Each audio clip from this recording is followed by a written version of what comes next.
जो भी ट्रेड आपने लिया, आप दिन में आपने काटा है, आपको प्रॉफिट लॉस जो है आपको पता है, आपको नेक्स्ट डे का क्या होगा क्या नहीं होगा आपको कोई मतलब नहीं है। स्विंग ट्रेडिंग के अंदर आप जो ले रहे हो आप उसको कुछ दिन के लिए होल्ड कर रहे हो, वो कुछ दिन भी हो सकता है, कुछ हफ्ते भी हो सकता है, वो डिपेंड करता है। जब तक स्विंग ट्रेडिंग के अंदर आप पोजीशन ओवरनाइट लेके जा रहे हो, काफी दिन लेके जा रहे हो, अगर ट्रेंड ठीक रहता है तो काफी 200 मूविंग एवरेज के नीचे स्टॉक नहीं होना चाहिए। एटलीस्ट 200 मूविंग एवरेज की अगर कोई स्टॉक नीचे आ गया ना, यानी कि उसकी बैकबोन टूट गई है। जब तक उसमें अपर सर्किट्स लग रहे हैं ना, आपको बड़े खुश हो गए, आपको गया बड़ा अच्छा चल रहा है, मेरा स्टॉक बड़ा अच्छा प्रॉफिट आ रहा है, बट वो प्रॉफिट सिर्फ पेपर पे है। जब उसके लोअर सर्किट लगने स्टार्ट होते हैं ना, फिर आप उससे निकल नहीं पाते हो। किसी भी ट्रेडिंग में हमने अपना रिस्क मैनेज करना है कि यार ये लेवल के नीचे जाएगा तो मैंने निकल जाना है। हमें वो लेवल पता होना चाहिए एंटर करने से पहले।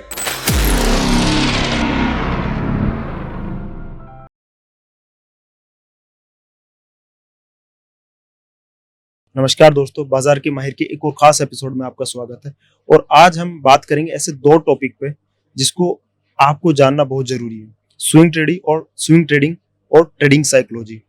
अगर आप चाहते हैं कि आपके लॉसेस कम हो, ठीक है, या किस टाइम फ्रेम पे यूज करें, आपके मेंटली आप जो आपका एक ट्रेडिंग सिस्टम होता है या फिर आपकी एक साइकोलॉजी होती है, उसको कैसे आप कम सीखें ताकि आपके जो प्रॉफिट जर्नी है, ट्रेडिंग जर्नी है, वो इजी हो जाए। तो ये पॉडकास्ट आपके लिए देखना बहुत जरूरी है, ठीक है। इसी पॉडकास्ट में आज हमारे साथ है हरनीत सिंह सर, जिनका मार्केट में काफी सालों का एक्सपीरियंस है, और वो आज बताएंगे आपको अपनी जर्नी और स्विंग ट्रेडिंग कैसे करनी चाहिए, ट्रेडिंग साइकोलॉजी कैसी होती है, मेंटली आप स्ट्रॉन्ग कैसे हो सकते हैं ट्रेडिंग में, और आप अपने लॉसेस को कैसे कम कर सकते हैं। तो जानते हैं सर की जर्नी और उनके एक्सपीरियंस से। हेलो सर, कैसे हैं आप? बहुत बढ़िया जी, बहुत बढ़िया, आप बताओ। All good sir. तो सर, स्विंग ट्रेडिंग हमें करनी चाहिए, ये तो आप बताते ही हैं, मतलब आपके और भी पॉडकास्ट हैं जिन पे आप बताते हैं कि हमें स्विंग ट्रेडिंग क्यों करनी चाहिए। बट स्विंग ट्रेडिंग और इंट्राडे ट्रेडिंग में क्या डिफरेंस होता है और हमें स्विंग ट्रेडिंग क्यों करनी चाहिए? देखो, बेसिकली इंट्राडे में आप कोई भी पोजीशन ले रहे हो तो आप सेम डे में उसे कवर कर रहे हो। कुछ आपने सेल करा तो उसे कवर करके जा रहे हो, कुछ आपने बाय करा उसे बेच के जा रहे हो। आप अपनी पोजीशन को सेम दिन में कवर कर रहे हो एंड उसके भी अपने प्रोज है, अपने कॉन्स है। स्विंग ट्रेडिंग के अंदर आप जो ले रहे हो आप उसको कुछ दिन के लिए होल्ड कर रहे हो, वो कुछ दिन भी हो सकता है, कुछ हफ्ते भी हो सकता है, वो डिपेंड करता है। जब तक हम स्विंग ट्रेडिंग बेसिकली हम मोमेंटम के साथ रह रहे हैं, हम बेसिकली ट्रेंड के साथ है। जब तक ट्रेंड है तब तक हम उसके साथ रहेंगे, पोजीशन के साथ। इंट्राडे में हम कुछ भी हो जाए हम सेम डे में काट के ही जाएंगे पोजीशन। तो देखो, इसमें होता क्या है कि जो इंट्राडे के अंदर होता है उसमें आपको स्क्रीन टाइम काफी ज्यादा देना पड़ता है। आपको मार्केट के आगे बैठना पड़ेगा, आपको प्रॉपर चार्ट्स देखने पड़ेंगे, आपको स्क्रीन टाइम काफी जाता है उसके अंदर। एंड उसमें ये उसमें बेनिफिट है कि उसमें आपको ओवरनाइट का कोई रिस्क नहीं लेना। जो भी ट्रेड आपने लिया, आप दिन में आपने काटा है, आपको प्रॉफिट लॉस जो है आपको पता है, आपको नेक्स्ट डे का क्या होगा क्या नहीं होगा आपको कोई मतलब नहीं है। आप अपनी पोजीशन काट के घर जा रहे हो। स्विंग ट्रेडिंग के अंदर आप पोजीशन ओवरनाइट लेके जा रहे हो, काफी दिन लेके जा रहे हो, अगर ट्रेंड ठीक रहता है तो काफी हफ्ते ले जाते हो। तो यस, उसमें ओवरनाइट रिस्क रहता है, बट इसमें आपका स्क्रीन टाइम काफी कम हो जाता है। आपको इस टाइम मेरा स्क्रीन टाइम सिर्फ 20 मिनट्स है, 10 मिनट सुबह, 10 मिनट क्लोजिंग के अराउंड बस। एंड इसके साथ मुझे जो बेनिफिट लगता है ना, जो आप और बहुत कुछ कर सकते हो लाइफ में। अब जैसे मैं अपना यूट्यूब चैनल मैनेज कर रहा हूँ, इंस्टाग्राम कर रहा हूँ, मैं बुक्स में 2 लिख चुका हूँ, 3 बुक्स में और लिख रहा हूँ अभी। तो ये क्योंकि आपको टाइम मिलता है ना, तो आप और बहुत कुछ कर सकते हो। आप अपने हेल्थ पे ध्यान दे सकते हो, आप और कुछ कर सकते हो, अपनी जॉब के साथ साथ ये कर सकते हो। जॉब के साथ ज्यादातर लोग इंट्राडे ऑप्शंस नहीं कर पाते हैं, और करते भी है तो ना उनके ऑप्शन में अच्छे रिजल्ट्स आते हैं, ना उनकी जॉब अच्छे से हो पाती है। स्विंग ट्रेडिंग ऐसी चीज है जो आप बहुत इजीली कर पाते हो। अगर आप इनफैक्ट स्विंग आप और लॉन्गर टाइम फ्रेम पे करो, अगर आप किसी को वीकली चार्ट्स पे ले जाओ, फिर आप अपनी फुल टाइम जॉब के साथ इसे और इजीली कर सकते हो। फिर आपने इसको बस चार्ट्स को Monday opening and Friday closing देखना है बस, एंड वीकेंड पे अपनी स्कैनिंग करनी है, तो आपका स्क्रीन टाइम और कम हो जाता है। एंड इसलिए मुझे सूट ज्यादा ये करता है, एंड जो ज्यादातर जिनसे मेरी बात होती है उनको भी ज्यादा ये सूट करता है, बिकॉज इसमें आप बहुत पीसफुली प्रॉफिट करते हो। आपको हर टाइम टेंशन नहीं लेनी, आपको हर टाइम मार्केट के साथ ग्लू रह के नहीं रहना, आप पीसफुली अपने और भी काम कर सकते हो उसके साथ साथ। तो सर, स्विंग ट्रेडिंग के लिए आइडियल टाइम फ्रेम क्या होता है, मंथली, वीकली, और क्यों होता है? देखो, जो भी आपने ट्रेड करना है ना स्विंग के लिए, सबसे पहले आपको उसे मंथली चार्ट देखना चाहिए। मंथली चार्ट में बेसिकली आप एक ओवरऑल ट्रेंड देख रहे हो कि जो आप स्टॉक लेने लगे हो उसमें मंथली में सब कुछ ठीक चल रहा है। देन आपको उसमें वीकली चार्ट देखना है कि वीकली चार्ट भी सब कुछ ठीक है, कोई पास में कोई बहुत बड़ा रेजिस्टेंस तो नहीं आ गया। एंड उसके बाद फाइनल जो आपका ट्रेड है वो डेली चार्ट पे होना चाहिए। कई लोग आवरली चार्ट पे भी कर लेते हैं, पर मेरे अकॉर्डिंग डेली चार्ट परफेक्ट रहता है ट्रेड करने के लिए। ओके, तो सर आप जैसे स्विंग ट्रेडिंग करते हैं, मतलब कोई भी जो भी ट्रेडर है, मतलब मोस्टली सभी लोग जो मार्केट में पुराने भी हैं या फिर नए भी आ रहे हैं, वो एक स्ट्रेटजी फॉलो करते हैं, ठीक है, और उस स्ट्रेटजी के लिए होता है एक इंडिकेटर, ठीक है। तो आप अपनी स्विंग ट्रेडिंग के लिए कौन सा इंडिकेटर यूज करते हैं? आरएसआई यूज करते हैं, मैकडी यूज करते हैं, या फिर मूविंग एवरेज, क्या यूज करते हैं? देखो, इसके अंदर मैंने स्टार्टिंग में बहुत स्टडी सीखी है, मैंने बहुत जाके सेमिनार्स अटेंड करे हैं, मैंने बॉम्बे बैंगलोर जाके सेमिनार्स जो 3-3 दिन के होते हैं, कॉन्फ्रेंस होते हैं होटल में, वो अटेंड करे मैं जाके, दिल्ली में आके बहुत अटेंड करे मैं, ऑनलाइन सेमिनार्स बहुत करे हैं।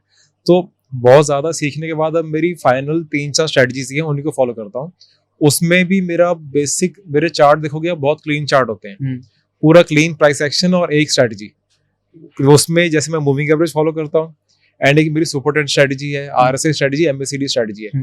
इनमें से मैं प्ले करता रहता हूँ, बस ज्यादातर मैं अपनी सुपर ट्रेंड स्ट्रेटजी ज्यादा फॉलो करता हूँ मैं। एंड ये जो 3-4 स्ट्रेटजी है, मैंने अपनी बुक के अंदर भी सारा समझाया हुआ है, along with charts, along with examples. And इसमें क्या है ना, अगर कोई भी न्यू आ रहा है मार्केट में ना, कोई स्विंग ट्रेडिंग न्यू कर रहा है, मेरा यही सजेशन रहेगा कि आप बहुत ज्यादा स्ट्रेटजी मत सीखो। ज्यादातर लोगों के लिए मूविंग एवरेज बहुत अच्छा वर्क करता है, ज्यादातर लोगों के लिए आरएसआई या फिर सुपर ट्रेंड बहुत अच्छे वर्क करती है। आप इन्हीं को मास्टर करो और एक स्ट्रेटजी को लेके, एक इंडिकेटर को लेके आप एटलीस्ट 100-200 चार्ट्स देखो, 400 चार्ट्स देखो, आप उसमें 50 ट्रेड 100 ट्रेड्स करो, उसके बाद असेस करो वो आपको सूट करती है कि नहीं करती। तो देखो, जो भी इंडिकेटर है बेसिकली ये निकला प्राइस एक्शन से ही है, राइट। तो इंडिकेटर आपको बस थोड़ा ना उसको ट्रेल करने के लिए प्रॉफिट थोड़ा इजी हो जाता है। आपको प्राइस एक्शन के अकॉर्डिंग बार बार आपको चार्ट नहीं चेक करना, आपको इंडिकेटर आपके प्राइस से ड्राइव करके, इंडिकेटर आपको साथ साथ में, जैसे मूविंग एवरेज है, राइट, सपोज 20 मूविंग एवरेज है, तो आपके प्राइस के साथ साथ 20 मूविंग एवरेज आपके साथ चल रही है, तो moving average is acting as a dynamic support and resistance. तो आपकी मूविंग एवरेज ही बताएगी कि कहाँ से ट्रेंड चल रहा है, कहाँ तक उसको लेके जाना है। एंड मूविंग एवरेज का जब ब्रेक डाउन आ जाएगा तो आपको मूविंग एवरेज ही खुद आपको एग्जिट भी करा देगी। तो इंडिकेटर्स का ये बेनिफिट होता है। तो कोई भी न्यू स्टार्ट कर रहा है तो वो मूविंग एवरेज से स्टार्ट कर सकता है, आरएसआई से कर सकता है, सुपर ट्रेंड से कर सकता है। ओके, तो सर स्विंग ट्रेडिंग के लिए स्टॉक कैसे सेलेक्ट करते हैं? क्या वॉल्यूम होता है, वॉलेटिलिटी होती है, या फिर न्यूज़ का कोई रोल होता है? नहीं, इसके लिए ये चीज मैंने बुक में बताई है, तो इसमें भी चेकलिस्ट है पूरी कि आपने क्या क्या देखना है। अब जैसे कोई अगर पोजिशनल ट्रेड लेना है आपने, कोई लंबा टाइम के लिए ट्रेड करना है, उसके लिए आपने थोड़ा बहुत फंडामेंटल्स भी चेक करने हैं, बहुत बेसिक करने हैं, बट यस चेक करने हैं। बट अगर आप स्विंग ट्रेड कर रहे हो उसके लिए आप फंडामेंटल्स इग्नोर भी कर सकते हो, बिकॉज आपने प्राइस एक्शन में बेसिकली करना है, बट स्टिल उसकी चेकलिस्ट है। चेकलिस्ट के जब मैं बेसिक आपको 1-2 पॉइंट्स बता दूं, तो जैसे 200 मूविंग एवरेज के नीचे स्टॉक नहीं होना चाहिए एटलीस्ट। 200 मूविंग एवरेज की अगर कोई स्टॉक नीचे आ गया ना, यानी कि उसकी बैकबोन टूट गई है, उस स्टॉक को हम टच ही नहीं करेंगे। तो ये चेकलिस्ट का एक पॉइंट तो हो गया 200 मूविंग एवरेज। एक पॉइंट हो गया कि उसमें कभी भी सर्किट्स नहीं लगने चाहिए, यानी कि उसमें इतनी वॉल्यूम हो कि उसमें सर्किट्स ना लगे। और कोई स्टॉक आपने अच्छा ले लिया, वो अच्छा चल रहा है, जब तक उसमें अपर सर्किट्स लग रहे हैं ना, आपको बड़े खुश हो गए, आपको हो गया बड़ा अच्छा चल रहा है मेरा स्टॉक, बड़ा अच्छा प्रॉफिट आ रहा है, बट वो प्रॉफिट सिर्फ पेपर पे है। जब उसके लोअर सर्किट लगने स्टार्ट होते हैं ना, फिर आप उससे निकल नहीं पाते हो। तो आपने वॉल्यूम देखनी है, आपने सर्किट्स देखने हैं, आपने 200 मूविंग एवरेज देखनी है, और उसके अलावा आपने और की मूविंग एवरेजेस भी देखनी है। आरएसआई का भी उसमें एक लेवल होता है, वो सारा चेकलिस्ट, पूरी चेकलिस्ट है कि आपको क्या क्या देखना है, क्या क्या नहीं देखना। आपकी स्विंग ट्रेडिंग का जो होल्डिंग पीरियड होता है एवरेज, वो कितना होता है? वो एक्चुअली डिपेंड करता है कि कब तक ट्रेंड इंटैक्ट है। कभी कभी हो सकता है आपने आज ही ट्रेड लिया, वो कल ही आप एग्जिट करना पड़े आपको। एंड कई की मेरे स्विंग ट्रेड्स 3-3, 4-4, 5-5 महीने भी चले हुए हैं। काफी बारी ऐसा मोमेंटम आता है कि आपको एक स्विंग ट्रेड एक साल में वैसा एक ट्रेड मिल जाए ना, तो आपके पूरे साल का काम हो जाता है। आपको फिर पूरे साल में 100 ट्रेड नहीं करने हैं, बट यस वो हमें पहले नहीं पता कि कितना टाइम तक रखना है। जब तक ट्रेंड इंटैक्ट है, जब तक उसका ट्रेलिंग स्टॉप लॉस नहीं हिट हो रहा, जब तक ट्रेलिंग स्टॉप लॉस से प्रॉफिट नहीं बुक हो रहा, हम उसे होल्ड करेंगे। वो एक दिन हो, एक हफ्ता हो, चाहे 2-4 महीने हो, हमें उसका ये नहीं पता। हमने स्विंग ट्रेडिंग में ना, हमने हमेशा अपना रिस्क को मैनेज करना है। किसी भी ट्रेडिंग में हमने अपना रिस्क मैनेज करना है कि यार ये लेवल के नीचे जाएगा तो मैंने निकल जाना है। हमें वो लेवल पता होना चाहिए एंटर करने से पहले। हमें एंटर करने के बाद नहीं सोचना यार एंटर कर लिए अब कहाँ निकलना है, अब सोच लेते हैं। नहीं, हमें एंटर करने से पहले पता होना चाहिए कि हमें इस लेवल पे हमारा मैक्सिमम स्टॉप लॉस है, बट हमारा टारगेट कहाँ पे वो हमें पता नहीं होना चाहिए। हमने कहाँ बुक करना है वो हमें खुद चार्ट ही बताएगा, खुद मार्केट ही बताएगी। कोई चीज देखो, आपने कोई चीज 100 पे ली है, अगर उसने 200 पे जाना है, उसको आपको 110 पे क्यों बुक करना? राइट। जो चीज जहां तक चलती है, जब तक मोमेंटम चल रहा है तब तक उसको राइड करो। आपने काफी लोग देखे होंगे वो बोलते हैं कि सर हमने ये स्टॉक लिया था, इसको हमने इतनी जल्दी बुक कर लिया और आज देखो स्टॉक कहाँ चल रहा है। मेरे साथ भी बहुत बार हुआ है। सबके साथ ही होता है, मेरे साथ भी स्टार्टिंग में हुआ है। एंड ये बार बार गलतियां करके, इन गलतियों को ट्रेडिंग जर्नल में मेंशन करके बार बार, तभी समझ आती है कि यार अगली बार ये गलती नहीं करनी। तो मार्केट में जब गलती होती है ना, तो उसी से आप सीखते हो यार कि आपने क्या क्या नहीं करना आगे जाके। तो ये गलती बहुत बड़ी सारे करते हैं कि अच्छे खासे स्टॉक को, जो अच्छे खासी मोमेंटम में है, उसको पहले बुक कर लेते हैं। जब तक स्टॉक ठीक चल रहा है तब तक चलने दो, टारगेट्स मत रखो, ट्रेडिंग स्टॉप लॉस से ही प्रॉफिट बुक करो अपना। किसी एक स्विंग ट्रेड का आप एग्जांपल दे सकते हैं जो आप मतलब आपने रियल में ली है वो, और क्या उसका मतलब कितने टाइम तक आपने उसको ड्यूरेशन तक होल्ड किया, क्या टारगेट्स रहे, क्या स्टॉप लॉस रहा उसका? तो ये गोल्डन इंटरनेशनल का एक चार्ट था, 2021 का ट्रेड था ये। इसमें 2021 में आप देखोगे तो उस टाइम जैसे मैं 50 मूविंग एवरेज फॉलो कर रहा था, उसने 50 मूविंग एवरेज का ब्रेकआउट दिया प्राइस ने, एंड उसमें बहुत सारे हफ्तों के बाद एक ब्रेकआउट भी आया। तो प्राइस एक्शन से मैं बेसिकली एक हॉरिजॉन्टल जो रेजिस्टेंस होता है उसका ब्रेकआउट आ गया, और उसके साथ साथ 50 मूविंग एवरेज का ब्रेकआउट भी आ रहा था, एंड वॉल्यूम बहुत अच्छी थी। तो सारा कुछ ना अलाइन हो रहा था वहां पे वो ट्रेड लिया। अब ट्रेड लेने के टाइम मुझे नहीं पता था कहां तक चलेगा, वो वहां से 50% 60% चला, मैंने राइड करा, उसके बाद 100% चल गया। और ये स्विंग ट्रेड था, ये कोई लॉन्ग टर्म ट्रेड नहीं था, बट मोमेंटम इतना अच्छा था। थोड़ा लॉकडाउन के बाद वाला टाइम था, तो उस टाइम ट्रेड अच्छे चल रहे थे, स्मॉल कैप भी। तो गोल्डियम वाला ये स्टॉक जब चला 2021 में, जब 100% चल गया, वहां पे अभी मेरी गलती, मैं आपको गलती बता रहा हूँ, जब 100% चल गया ना, मैंने हाफ उसमें प्रॉफिट बुक कर लिया, यानी कि अपनी कैपिटल निकाली, बार जो प्रॉफिट पार्ट था वो छोड़ दिया। अब ये गलती है ये भी, बिकॉज जो चीज अच्छी चल रही है उसमें तो हमें और पोजीशन ऐड करनी है, उसमें तो हमें पिरामिड अप करना चाहिए कि जो पोजीशन चल रही है उसमें और ऐड करो। मैंने उसमें से अपनी आधी पोजीशन निकाल दी, उसके बाद वो और वहां से डबल हो गया। मतलब स्विंग ट्रेड्स आपको कभी कभी ऐसे ट्रेड्स ऐसे मूव्स दे देती है, और ये सारी मूव आई थी 3-4 महीने के अंदर। 3-4 महीने के अंदर, मतलब जनवरी से अप्रैल मई तक की मूव थी, और उसमें वो 200% चला था। बोले ऐसे ट्रेड्स आपको साल में 1-2 ही चाहिए, और वो ट्रेड्स सारा काम कर जाते हैं साल का। ये तो है सर, मतलब बहुत सारे ट्रेडर क्या काम करते हैं, मतलब उनको डेली आना है मार्केट में, डेली कुछ ना कुछ देखना है, डेली मतलब मार्केट में स्क्रीन टाइम इतना कर लेते हैं कि जब तक मार्केट चलेगी हमें स्क्रीन टाइम बढ़ाना है, वो देखना है। होता क्या है कि हमें स्टार्टिंग से बचपन से सिखाया हुआ है हार्ड वर्क करो, हार्ड वर्क करो। तो स्विंग ट्रेडिंग में हार्ड वर्क नहीं करना। मैं कहता हूँ स्विंग ट्रेडिंग में बोर मेक्स मोर, जो जितना बोरिंग होके बैठ सकता है ना वो ज्यादा प्रॉफिट करता है। स्विंग ट्रेडिंग में पेशेंस इसलिए चाहिए। अब काफी लोगों को हार्ड वर्क का होता है कि हमने स्टार्टिंग में स्कूल में हार्ड वर्क करा, हमने जॉब में हार्ड वर्क करा, हम ट्रेडिंग में भी हार्ड वर्क करेंगे, तो सोचते हैं कि हम स्क्रीन के आगे पूरे दिन बैठे रहेंगे, हम कुछ मूव मिस ना हो जाए, कोई चार्ट मिस ना हो जाए, कोई स्टॉक कोई न्यूज कुछ ना मिस हो जाए, हम पूरे दिन बैठेंगे, पूरे दिन ट्रेड करेंगे। ये लोग वीकेंड भी इनसे पास नहीं होता, इनको होता है मंडे आए हमने ट्रेड करना है बस।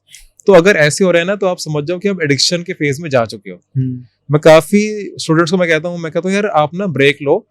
काफी बारी लोग इतनी ज्यादा ओवर ट्रेडिंग कर लेते हैं ना कि ओवर ट्रेडिंग कर रहे हैं, लॉस कर रहे हैं, फिर उसको लॉस को रिकवर करने के लिए और ट्रेड कर रहे हैं, फिर रिवेंज ट्रेडिंग कर रहे हैं, फिर उनको होता है बस किसी तरह में लॉस रिकवर करना है। उस टाइम पे अगर मुझे कोई अप्रोच करता है, मैं कहता हूँ यार आपने इस टाइम पे सबसे पहले काम करना है, आपने ब्रेक लेनी है। एक हफ्ता आपने चार्ट्स को नहीं देखना, निफ्टी जहां जाती जाने दो, आपने चेक ही नहीं करना है। बट वो एक हफ्ता भी नहीं वेट कर पाते, उनको होता है मैं कहीं से प्राइस देख लूं, कहीं से कुछ मैं देख लूं। तो अगर ऐसा है, अगर आप एक हफ्ता भी वेट नहीं कर पा रहे हैं ना, यानी आप बहुत बड़े एडिक्शन फेज में चले गए हो, उस टाइम पे आपको ब्रेक लेनी बहुत जरूरी है। जब भी आप इतना ज्यादा ओवर ट्रेड कर रहे हो, आपको समझ आ रहा है कि मैं गलत कर रहा हूँ, मेरे लॉस हो ही जा रहे हैं, लॉस बढ़ी जा रहे हैं, बट आप रुक ही नहीं पा रहे हो, उस टाइम पे तभी मेंटर्स काम आते हैं। तभी आपको कोई चाहिए कि जो बंदा बताया कि यार बहुत ज्यादा हो गया, ओवर ट्रेडिंग हो रही है, कैपिटल सारी खत्म हो जाएगी, शांति से बैठ जाओ थोड़े दिन के लिए। जब आप बैठोगे, जब आप फ्रेश हो गया, ब्रेक लोगे, फिर आप पेपर पे दोबारा जाओ, ट्रेडिंग जर्नल पे जाओ कि मेरी ओवर ट्रेडिंग क्यों हो रही है। मैं शायद ज्यादा छोटा टाइम फ्रेम फॉलो कर रहा हूँ, शायद मैं बहुत बड़ी पोजीशन साइज ले रहा हूँ, या शायद जो मैं स्टाइल ऑफ ट्रेडिंग कर रहा हूँ शायद मुझे वो सूट ही नहीं कर रही है, शायद मुझे कुछ और सूट करना चाहिए। काफी लोगों को अब लॉकडाउन के टाइम पे काफी लोग मैसेज आते थे कि सर बहुत लॉसेस हो गए हैं, कैपिटल खत्म होने वाली है, बहुत हम परेशान है, क्या करना है। सबसे पूछा था कि टाइम फ्रेम कौन सा फॉलो करते हो। सब लोग 5 मिनट का टाइम फ्रेम फॉलो कर रहे थे उस टाइम। मैंने कहा चलो डेली टाइम फ्रेम पे नहीं आ रहे ना आओ, आप एटलीस्ट आवरली चार्ट पे आ जाओ। सिर्फ उनका टाइम फ्रेम बढ़ाने से ना उनकी 80% प्रॉब्लम्स ठीक हो गई थी। फिर किसी का 6 महीने बाद मैसेज आया, किसी का 1 साल बाद मैसेज आया कि अरे सर आपके उस एक दिन जो आपने बताया ना, उसके बाद हमारी लाइफ बहुत पीसफुल हो गई है। तो काफी लोगों को, ज्यादातर लोगों को ना स्विंग ट्रेडिंग सूट करती है, बट उन्हें लगता है कि शायद इसमें ना हमें प्रॉफिट बहुत कम आएगा, उन्हें लगता है कि प्रॉफिट इसमें आता नहीं है, शायद हमें इंट्राडे या रोज रोज ही ट्रेड करना है। तो जिसको इंट्राडे सूट कर रही है वो ठीक है, बट 90% लोगों को स्विंग ट्रेडिंग ही सूट करती है। आप जो भी देख रहे हैं वो देख सकते हैं, वो अपना खुद का ना हिस्ट्री देखो कि आपको कौन सा टाइम फ्रेम ज्यादा सूट करे, कौन से टाइम फ्रेम में आपको प्रॉफिट आए और पीसफुली आए। काफी लोग कर रहे होते हैं बहुत छोटे टाइम फ्रेम पे ट्रेड, उसके अंदर वो ट्रेड कर रहे हैं, प्रॉफिट भी थोड़ा बहुत कर पा रहे हैं, बट वो फ्रस्ट्रेट होते हैं हमेशा। उनके फैमिली मेंबर उन्हें अगर मार्केट आवर्स में बुला देंगे वो चिढ़ जाएंगे, वो फ्रस्ट्रेट हो जाएंगे, यार अभी मत बुलाओ, मैं अभी बिजी हूँ, अभी मैं काम कर रहा हूँ। अगर आपने ऐसे करके थोड़ा बहुत पैसे कमा भी लिए, उसको कुछ बेनिफिट नहीं है। अगर आपने थोड़ा बहुत अर्न कर लिया है एंड इतना ज्यादा, पहली बात ओवर ट्रेड करोगे आप शॉर्ट टाइम फ्रेम में ट्रेड करोगे, आप ज्यादा ट्रेड करोगे, आप ब्रोकरेज ज्यादा दोगे, आप चार्जेस ज्यादा दोगे, तो पहली बात तो उतना कुछ देने के बाद ज्यादा बचता नहीं है। अगर बच भी गया और उसके बाद आपकी लाइफ इतनी फ्रस्ट्रेट हो गई हो कि आप एडिक्शन फेज में चले गए हो और उसके बाद आप फ्रस्ट्रेट रह रहे हो हमेशा, आप मार्केट को छोड़ भी नहीं पा रहे हो एंड प्रॉफिट भी नहीं कर पा रहे हो, तो उससे अच्छा है कि आप अपना टाइम फ्रेम थोड़ा बढ़ाओ, डेली टाइम फ्रेम में आओ, स्विंग ट्रेड ट्राई करो एंड आप खुद ही देखोगे। आपने पहले ट्राई करा होगा तो आपको खुद समझ आ जाएगा, ट्रेडर्स को समझ आ जाएगा कि हाँ उस टाइम पे प्रॉफिट आ रहा था, पीसफुली आ रहा था, तो उसी पे दोबारा वापस जाने की ट्राई करो। जैसे आप ये बता रहे हैं ओवर ट्रेडिंग का कहीं ना कहीं मुझे ये भी लगता है कि जो लोग ज्यादा ओवर ट्रेडिंग करते हैं वो ऑप्शन में ज्यादा करते हैं। हाँ, मतलब शॉर्टर टाइम फ्रेम में छोटा टाइम ऑप्शन करो या कैश में इंट्राडे कर लो, जितना छोटा टाइम फ्रेम हो उन्हें ज्यादा ओवर ट्रेडिंग हो जाएगी। क्योंकि बहुत सारे यूट्यूब पे भी बहुत सारे लोग हैं जो ये दिखाते हैं हम स्कैल्पिंग करते हैं, ठीक है, सुबह मॉर्निंग मार्केट खुलते साथ प्रॉफिट हो गया, ठीक है, या फिर 10 मिनट बाद प्रॉफिट हो गया, या फिर हमने मतलब दिन में इतनी ट्रेड की हमने, यहाँ पे ये ट्रेड बनी, यहाँ पे ये ट्रेड बनी, यहाँ पे ये ट्रेड बनी, और हमने 1-1 मिनट के टाइम फ्रेम पे काम किया। तो कहीं ना कहीं वो भी मुझे लगता है एक एडिक्शन बना देता है वो एक नए बिगिनर ट्रेडर के लिए, ताकि वो उस तरफ एडिक्ट हो और वो एक वॉल्यूम जनरेट करे। हो सकता है कि वो मतलब 90% उसके डिसीजन रॉन्ग ही होते हैं। हाँ, क्योंकि जितना ज्यादा डिसीजन लोगे उतने ज्यादा रॉन्ग होंगे। प्लस ये वीडियोस के साथ ना आपकी जो एक्सपेक्टेशंस है ना न्यू ट्रेडर की, उनकी एक्सपेक्टेशन खराब हो जाती है। उन्हें लगता है कि हम मार्केट में आएंगे, हर महीने हम 30-40% तो आराम से बना ही लेंगे, क्योंकि यूट्यूब वीडियोस ऐसी होती है कि 5,000 से या 5 लाख बना लो। वीडियोस ऐसी होती है, थंबनेल ऐसे होते हैं, बिकॉज उनको अपनी वीडियोस चलानी है। अब यूट्यूब पे ट्रेडिंग साइकोलॉजी सिर्फ जो बना रहा है, मैं बना रहा हूँ, जो सिर्फ ट्रेडिंग साइकोलॉजी के बारे में बात करता हूँ हर वीडियो में। मेरी बैक टू बैक सारी वीडियो ट्रेडिंग साइकोलॉजी की है, क्योंकि स्ट्रेटजी तो आप फिर भी इजिली सीख जाओगे, जो साइकोलॉजी पार्ट है ना वो पूरी लाइफ लग जाती है सीखने में। तो मेरा होता है कि यार साइकोलॉजी पे लोगों को समझाओ, मेरी सारी वीडियो साइकोलॉजी पे, इसलिए मेरी वीडियोस काइंड ऑफ बोरिंग है। मेरी वीडियोस में सिर्फ मैच्योर लोग हैं, जो जिन्हें पता है, जो सब कुछ कर चुके हैं, जो सब तरह से मार खा चुके हैं ना, वो मेरी वीडियोस पे आते हैं। तो मेरा चैनल हमेशा स्लो ग्रो करेगा, अभी भी स्लो ग्रो कर रहा है, स्लो ग्रो करता रहेगा हमेशा। बट मुझे पता है कि यार जो मुझे जहाँ पे सबसे ज्यादा मुझे हेल्प हुई थी ना, वो मुझे खुद साइकोलॉजी पे हेल्प हुई थी। साइकोलॉजी मेरे को पहले ठीक नहीं थी, मुझे ट्रेडिंग स्ट्रेटजी मेरी सब कुछ सेट थी, उसके बाद भी मैंने लॉसेस करे, मैं भी छोटा टाइम फ्रेम में गया, मैं भी ऑप्शंस में गया, मैंने बहुत लॉसेस करे, बहुत मोटे लॉसेस करे। तो उसके बाद जाके मुझे समझ आई साइकोलॉजी कितनी ज्यादा इंपॉर्टेंट है। तो मुझे था यार, क्योंकि मैं यूट्यूब चैनल बनाऊंगा या इंस्टाग्राम में कुछ भी समझाऊंगा, मैं साइकोलॉजी के बारे में ही समझाऊंगा। तो मेरे चैनल में भी सारा मैंने साइकोलॉजी के बारे में बताया, और मेरी फर्स्ट बुक भी साइकोलॉजी पे थी, ट्रेड लाइक अ मंकी भी साइकोलॉजी पे ही थी। बिकॉज मुझे है कि यार लोगों को एटलीस्ट इन्फॉर्मेशन ठीक दो, मिसगाइड ना करो। अपनी वीडियो कम चल जाए कोई बात नहीं, पर लोगों को ऐसे एक्सपेक्टेशन मत दो कि हाँ आज आप 2 लाख लेके आपके 20 लाख हो जाएंगे, वो सब नहीं बताना चाहिए। एक्चुअल में जो रियल पिक्चर है वो दिखानी चाहिए। Right sir. तो अभी आपने एक आपकी बुक भी आई है स्विंग ट्रेडिंग के ऊपर में, आप उस बुक के बारे में बताना चाहेंगे? ये मेरी बुक है स्विंग ट्रेडिंग। तो इसके अंदर बेसिकली मैंने, अब साइकोलॉजी बुक तो आ गई थी मेरी पहली, अब लोगों को कहा कि सर साइकोलॉजी ठीक है, पर हमें बताओ एक्चुअल में ट्रेड कैसे करना है। तो वो डिमांड के अकॉर्डिंग ये बुक मैं अब लेके आया हूँ। इसके अंदर बेसिकली सब कुछ कवर्ड है, फ्रॉम बेसिक्स टू एडवांस। सबसे पहले इंट्राडे एंड स्विंग का जैसे भी हमने बेसिक डिफरेंस समझा, वो डिटेल में समझाया हुआ है। इंट्राडे और स्विंग ट्रेडिंग, पोजीशन ट्रेडिंग में क्या क्या डिफरेंस है, सबके क्या बेनिफिट्स है, क्या डिसएडवांटेज है, सब समझाया है। उसके बाद आपके बेसिक चार्ट पैटर्न से पहले भी कैंडलस्टिक कैसे होती है, कि कैंडलस्टिक कैसे बनती है, एक एक कैंडलस्टिक की क्या स्टोरी है, मतलब सिंगल कैंडलस्टिक अगर कहाँ पे क्लोज हो रही है तो लोग ना कैंडलस्टिक के नाम के पीछे भागते रहते हैं कि ये अबैंडन्ड बेबी कैंडलस्टिक है, ये वाली हैमर है, ये है। मैं कहता हूँ ठीक है, नाम आप चाहे बोल भी जाओ, पर कैंडलस्टिक कहाँ पे ओपन हो रही है और कहाँ पे अल्टीमेटली क्लोज हो रही है, क्लोज सबसे जरूरी है, उसे डिपेंड करता है कि आगे की मूव कैसे आ सकती है, क्या प्रोबेबिलिटी है। तो एक एक कैंडलस्टिक क्या कहती है, कैंडलस्टिक की बेसिक बताई हुई है, उसके बाद चार्ट पैटर्न जो सबसे जरूरी है। अब चार्ट पैटर्न मार्केट बहुत ज्यादा है, बट मेरा बेसिक यही होता है कि जितना ज्यादा सिंप्लीफाई करूँ ना अपने प्रोसेस को उतना कर लूँ। तो जो चार्ट पैटर्न जो एक्चुअल में सबसे ज्यादा यूज होते हैं वो चार्ट पैटर्न है इसके अंदर। उसके बाद फिर आपके जो 4 मेरी स्ट्रेटजीज है वो 4 स्ट्रेटजीज मैंने इसमें पूरी बताई हुई है इंडिकेटर्स के साथ, एंड उसमें अराउंड 100 से ज्यादा चार्ट्स हैं। तो इंडियन चार्ट्स के साथ एक एक चीज समझाई हुई है कि लोगों थ्योरी भी साथ साथ में दिख रही है, मैंने समझाया हुआ है कि कैसे कैसे मूव वाइज चार्ट के अंदर, एंड साथ में वो चार्ट भी साथ में ही है। तो अराउंड 100 से ऊपर चार्ट्स हैं, एंड उसके बाद चेकलिस्ट वाला पूरा चैप्टर आ जाएगा। जैसे मैंने चेकलिस्ट की भी बात करी थी, वो डिटेल में चैप्टर आ जाएगा कि वो एक ट्रेड लेने से पहले क्या क्या देखना है। अगर वो चेकलिस्ट से सारे पॉइंट्स पूरे हो रहे हैं तो आपने ट्रेड लेना है। And then trading journal, trading journal का पूरा चैप्टर है। ट्रेडिंग जर्नल की इंपॉर्टेंस बहुत ज्यादा है। सिर्फ 1% लोग ही ट्रेडिंग जर्नल बनाते हैं, एंड सिर्फ 1% लोग ही प्रॉफिटेबल है, क्योंकि ट्रेडिंग जर्नल इतनी ज्यादा जरूरी है। तो ट्रेडिंग जर्नल में आपने कौन सा स्टॉक लिया, कहाँ पे बाय किया, कितने स्टॉक लिए, कितनी क्वांटिटी ली, एंड मोस्टली आपने एग्जिट कहाँ पे किया, एग्जिट क्यों किया, आपकी एंट्री का रीजन क्या था, एंड आपका एग्जिट का रीजन क्या था। ये अगर आप ट्रेड करने से पहले आपको पता होगा ना, तो आपका वैसे ही 90% काम हो जाएगा। आपने हर एंट्री से पहले लिखना है कि मेरे एंट्री का रीजन ये था। सपोज आप एंट्री करोगे कि मेरा सुपर ट्रेंड यहाँ पे पहली बारी बाय सिग्नल दे रहा है, तो एंगल अच्छा आ रहा है सुपर ट्रेंड का, तो यहाँ पे मेरी एंट्री होगी, आप ट्रेडिंग जर्नल में लिख लोगे। जब भी आपका एग्जिट होगा, वो आपका स्टॉप लॉस हो या आपका प्रॉफिट बुक हो, फिर आपने एग्जिट रीजन लिखना है कि मैंने एग्जिट क्यों करा। मोस्टली ना एग्जिट रीजन लोग नहीं लिखते हैं, और ट्रेडिंग जर्नल का आएगा सबसे इंपॉर्टेंट पार्ट ही है ये। आपने जब लिखोगे ना एग्जिट, काफी बार एग्जिट जब आप करते हो ना, तो कोई एग्जिट का रीजन होता ही नहीं है। आपको कभी कभी प्रॉफिट का अमाउंट देख के आप खुश हो जाते हो, तब एग्जिट कर लेते हो। कभी कभी आपको फियर होता है कि यार 10,000 आ रहे हैं, ये 8,000 रह गए और ना खत्म हो जाए, इसे जल्दी जल्दी बुक कर लेते हैं। तो आप काफी बारी आप एंट्री तो कर लेते हो ठीक, पर आप एग्जिट सिर्फ अमाउंट दे के, पीएनएल दे के एग्जिट कर लेते हो। तो जब आप एक बारी शाम को लिखोगे अपनी जर्नल के अंदर ना कि एग्जिट रीजन कुछ नहीं था, मैंने प्रॉफिट देके बुक कर लिया। कभी कभी आप लिखोगे एग्जिट रीजन नहीं था, मैंने पैनिक करके बुक कर लिया। तो जब आप 2-3 बार ये लिखोगे ना, तो अगली बारी एग्जिट करने से पहले आपके सबकॉन्शियस में आएगा कि नहीं यार, कोई रीजन ही नहीं है, मैं एग्जिट क्यों कर रहा हूँ, कि एग्जिट करूंगा बिना रीजन के, फिर जर्नल में मैं क्या लिखूंगा। तो जर्नल की बहुत इंपॉर्टेंस है, एग्जिट की बहुत इंपॉर्टेंस है। तो वो ट्रेडिंग जर्नल कैसे बनानी है, एक्सेल में कैसे बनाना है, ऑन पेपर कैसे बनानी है, उसके एग्जांपल्स दिए हुए हैं, वो भी अलॉन्ग विद फोटोज दिए हुए एग्जांपल। एंड उसके बाद फिर थोड़ा सा बेसिक्स है कि habits of a successful trader, थोड़ा सा एंड में साइकोलॉजी का पार्ट भी इसमें मैंने दिया हुआ है। तो कंप्लीट बेसिक्स टू एडवांस पूरी कंप्लीट बुक है ये वाली।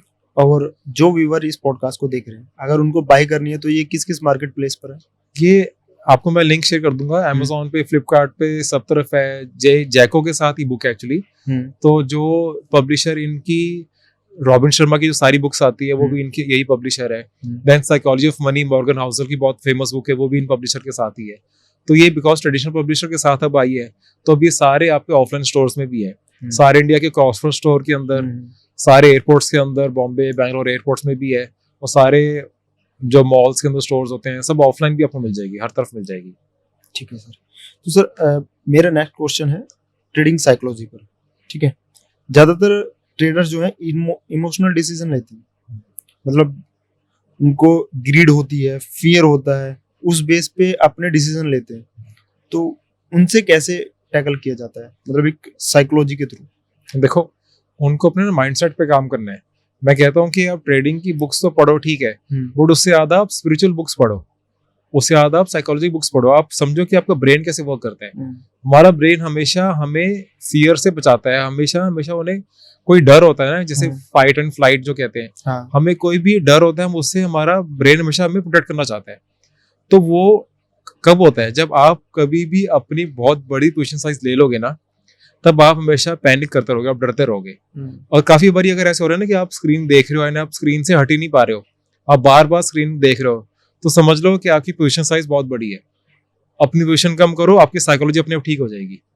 जब और इतनी भी कम नहीं करनी है कि आपको अब स्क्रीन देखने का मन ही नहीं कर रहा है, यानी कि अब आपकी पोजीशन साइज बहुत ही छोटी है। उसमें अगर आपने प्रॉफिट कर भी लिया तो आपके पोर्टफोलियो का कुछ आपको मतलब कोई फायदा होएगा ही नहीं आपको। हाँ, अगर आप मतलब इतना बड़ा प्रॉफिट नहीं हो रहा। हाँ। कि आप उसको बार बार तो बैलेंस आपने बनाना है, और वो बैलेंस बना के आपकी साइकोलॉजी अपने आप ठीक होगी। आपने अपने खुद के पैटर्न समझने हैं। लोग अब इसमें चार्ट पैटर्न समझते हैं ना। अब जैसे बुक के अंदर अब जैसे ये कोई चार्ट है ये वाला, इसके अंदर लोग देखते हैं कि ठीक है ये पैटर्न बन रहा है, ये डबल बॉटम पैटर्न बन रहा है, नहीं बन रहा है, वो पैटर्न लोग चार्ट से समझ लेते हैं, सारा ध्यान उनका चार्ट पैटर्न्स पे होता है। पर मैं कहता हूँ अपने माइंड के पैटर्न्स को समझो, आप खुद समझो कि यार मैंने जब मैंने ये वाला टाइम फ्रेम ट्रेड करा है उस टाइम पे मैं डरा हूँ, उस टाइम पे मैंने जल्दी पोजीशन बुक करी है। तो आप अपने पैटर्न्स को समझो, आप जर्नलिंग, तभी मैं कह रहा हूँ जर्नलिंग करो, उसमें आपको समझ आएगा कि आप क्या गलत करते हो या क्या आपकी स्ट्रेंथ है, क्या आपकी वीकनेस है। अब अगर आपका स्ट्रेंथ है कि आप लॉन्गर टाइम फ्रेम पे ट्रेड अच्छा करते हो और आपका शॉर्टर टाइम फ्रेम अगर वीकनेस है, फिर भी अगर आप वीकनेस पे ही काम करी जा रहे हो, फिर भी आप शॉर्ट टर्म पे ही काम करी जा रहे हो, तो आपको रिजल्ट्स नहीं आएंगे, आप परेशान हो जाओगे, फ्रस्ट्रेट हो जाओगे, आप मार्केट को छोड़ दोगे, लॉस कर दोगे, कैपिटल खत्म हो जाएगी। बट आपको समझ नहीं आएगा भाई क्यों हुआ, कि भाई बाकी सारे प्रॉफिट करते हैं, मेरा क्यों नहीं हो रहा। आपने अपना पैटर्न नहीं समझा। तो अपने इमोशंस को समझना, अपनी साइकोलॉजी को समझना, वो सबसे ज्यादा जरूरी है। तभी लोग कहते हैं ना मेडिटेशन करो। मेडिटेशन का यही बेनिफिट है, मेडिटेशन पे आप बैठ के कुछ नहीं कर रहे, आप अपने थॉट्स को देख रहे हो। आप आजकल लोग इतने बिजी हैं, फोन हमारे पास है, हम कहीं पे भी हम फ्री होते ही नहीं है। डिस्ट्रैक्शन के जो हमारे पास चीज है ना बहुत ज्यादा हो चुकी है, बहुत ज्यादा होगी। मतलब अभी जैसे मैं मेट्रो में आ रहा था, मेट्रो में आप देखो आपके आसपास कोई फ्री यहाँ वहाँ नहीं देख रहा, सबके नीचे ही मुंह है, सब एवरीवन है फोन और रील्स ही चल रही है, सबके पास रहता है, सबकी रील्स चल रही है, कोई कुछ रीड नहीं कर रहा, कोई कुछ नहीं है। तो मैं कहता हूँ ना कि भाई how you do anything is how you do everything. अगर आप रियल लाइफ में अगर आप डिसिप्लिन नहीं हो, अगर आप रियल लाइफ में आप एडिक्टेड हो, आप रील्स नहीं छोड़ पा रहे हो, तो आप ट्रेडिंग में भी एडिक्शन में आप आ जाओगे। आपका माइंडसेट सेम रहता है, आपके दो ब्रेन नहीं एक ही ब्रेन है। अगर आप रियल लाइफ में आप इतना एडिक्शन में आप गए हुए हो, आपको हर टाइम डोपामिन चाहिए, तो आपको ट्रेडिंग में भी हर पोजीशन में आपको डोपामिन चाहिए। आपको होगा यार ट्रेड ले लिए, सुबह से लिया, दोपहर तक चला क्यों नहीं। जबकि स्विंग ट्रेडिंग में काफी बारी आपको कुछ हफ्ते भी वेट करना पड़ता है। बट आपको एडिक्शन होगी, आपको अब इंस्टेंट रिवॉर्ड चाहिए।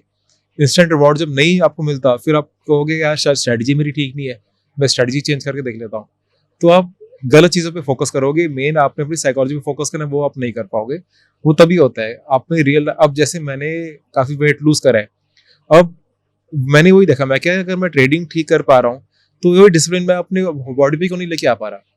तो अब हमें सबको पता है वेट रिड्यूस कैसे करना है, हमें सब बेसिक्स पता है, बट उसके बाद भी हम नहीं कर पाते हैं क्योंकि वो डिसिप्लिन नहीं है।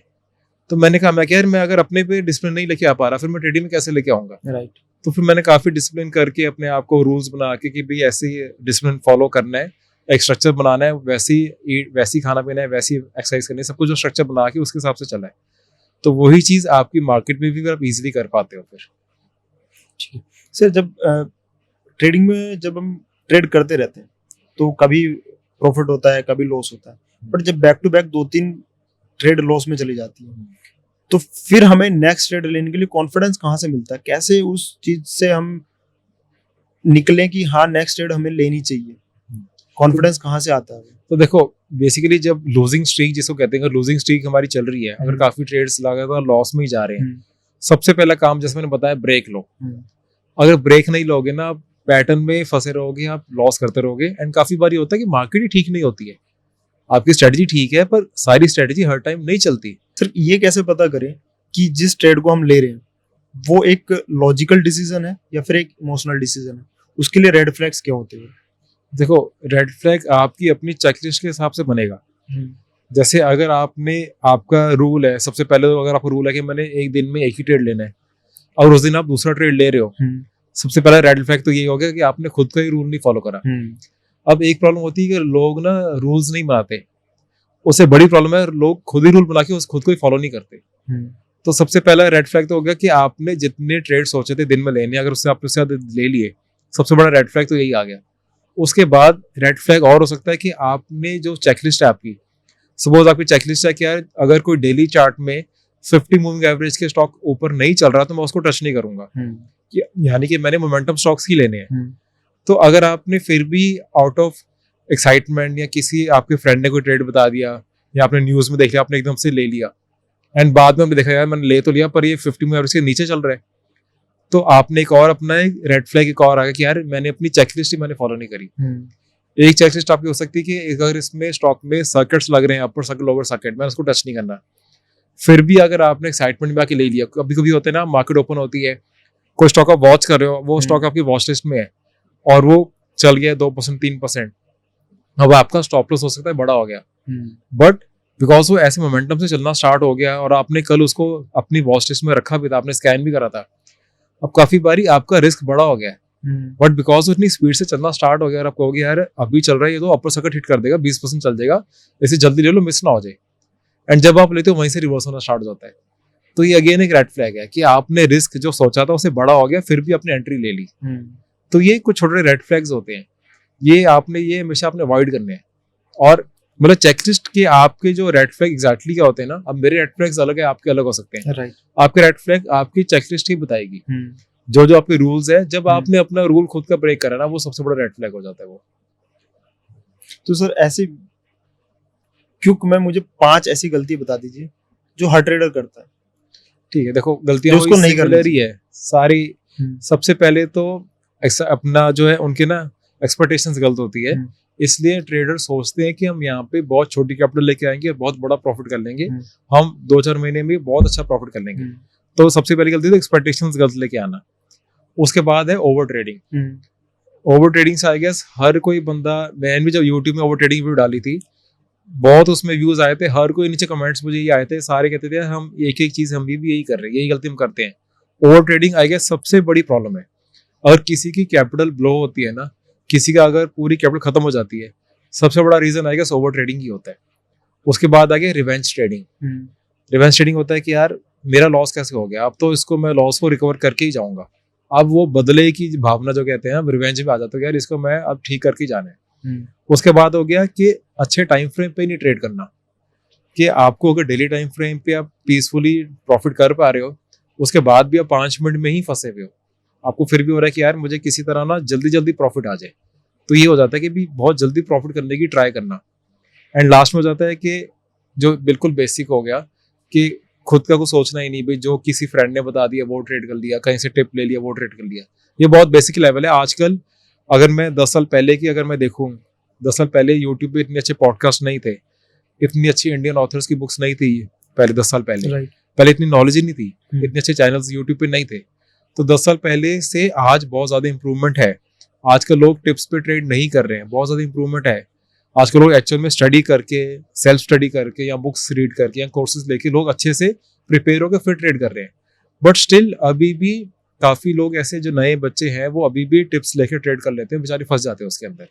तो टिप्स पे नहीं, बिल्कुल अपनी खुद स्टडी करो, अपनी स्ट्रेटजी बनाओ, बिल्कुल सिंपल हो सकती है स्ट्रेटजी, पर अपनी स्ट्रेटजी के अकॉर्डिंग ही काम करो। Thank you so much sir. Thank you so much. आपने हमें टाइम दिया और हमारे व्यूअर को आप एक इतनी अच्छी नॉलेज दी जिससे वो अपने ट्रेडिंग सिस्टम को काफी बेहतर ठीक कर पाएंगे। Thank you. तो अगर आप इस पॉडकास्ट को लास्ट तक देख रहे हैं तो कमेंट करके बताइए आपको कौन सा पार्ट अच्छा लगा, और अगर आप चाहते हैं कि हम सर को फिर से इनवाइट करें तो उसके लिए भी कमेंट करें। Thank you so much. Signing off.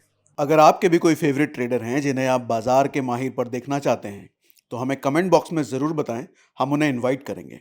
और हाँ, अगर आप एक ट्रेडर हैं और अपनी जर्नी बाजार के माहिर पर शेयर करना चाहते हैं तो डिस्क्रिप्शन में दिए फॉर्म को ज़रूर भरें। ऐसे ही और वीडियोस देखने के लिए चैनल को सब्सक्राइब करें और बेल आइकॉन भी प्रेस कर दें।